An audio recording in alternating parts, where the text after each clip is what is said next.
മേഖലയിലേക്ക് ട്രേഡിംഗ് മേഖലയിൽ നിന്ന് വീണ്ടും കോടികൾ പോയപ്പോൾ 38 കോടിയോളം രൂപ ട്രേഡിംഗ് മേഖലയിൽ നിന്നും മാത്രമായി ഈ കറി പൗഡർ ഫാക്ടറി നന്നാക്കിയെടുക്കുന്നതിന് വേണ്ടി ചെലവഴിക്കില്ല.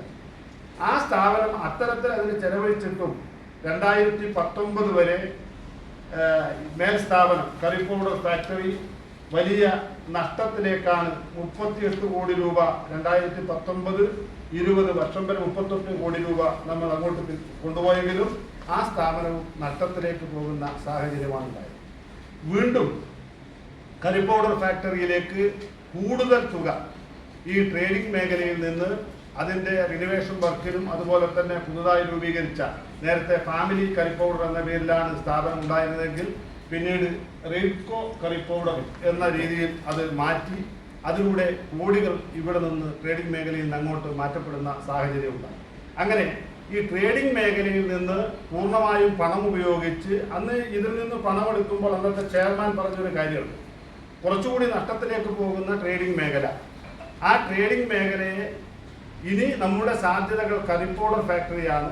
അതുകൊണ്ട് കറി പൗഡറിനെ കുറച്ചുകൂടി മെച്ചപ്പെടുത്താൻ ഇതിൽ നിന്ന് തുകയെടുത്താൽ ഈ തുക കൊണ്ട് അവിടെ വിനിയോഗിച്ചാൽ അവിടെ ലാഭത്തിലേക്ക് വരുമ്പോൾ നമ്മുടെ സ്ഥാപനത്തിലെ മൊത്തം ജീവനക്കാർക്ക് അത് ഗുണമായി വരും എന്ന് പറഞ്ഞാണ് ഇവിടെ നിന്നുള്ള ഫണ്ട് ഉപയോഗിച്ച് അവിടെ കൂടുതൽ വർക്കുകൾ ആരംഭിക്കുകയും അതിനുവേണ്ടി കൂടുതൽ തുക ചെലവഴിക്കുകയും ചെയ്തു.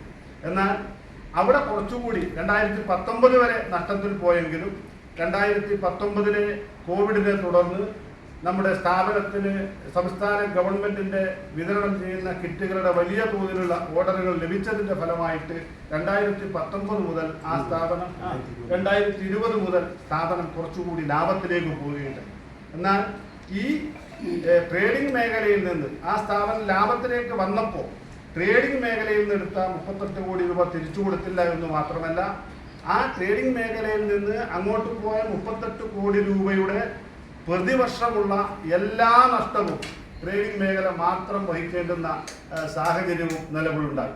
അങ്ങനെ ഗ്രാജുവലായി ഈ ട്രേഡിംഗ് മേഖല പൂർണ്ണമായും തകരുന്ന രീതിയിലേക്ക് എത്തപ്പെട്ടു.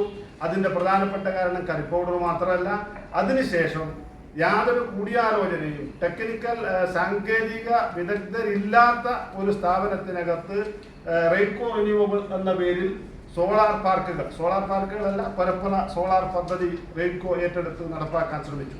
അതിൻ്റെ ഒരു വശവും പഠിക്കാതെ ഇതിനെക്കുറിച്ച് മാനേജ്മെന്റ് ജീവനക്കാരുടെ അന്നത്തെ എതിർപ്പ് പോലും പരിഗണിക്കാതെ ജീവനക്കാർ അന്നു മുതൽ പറയുന്നുണ്ട്, ഈ സ്ഥാപനം ഇങ്ങനെ കൊണ്ടുപോയാൽ ഇത് മുന്നോട്ട് കൊണ്ടുപോകാൻ കഴിയില്ല എന്ന് പൂർണ്ണമായും ഞങ്ങൾ അന്നു മുതൽ പറയുന്നതാണ്.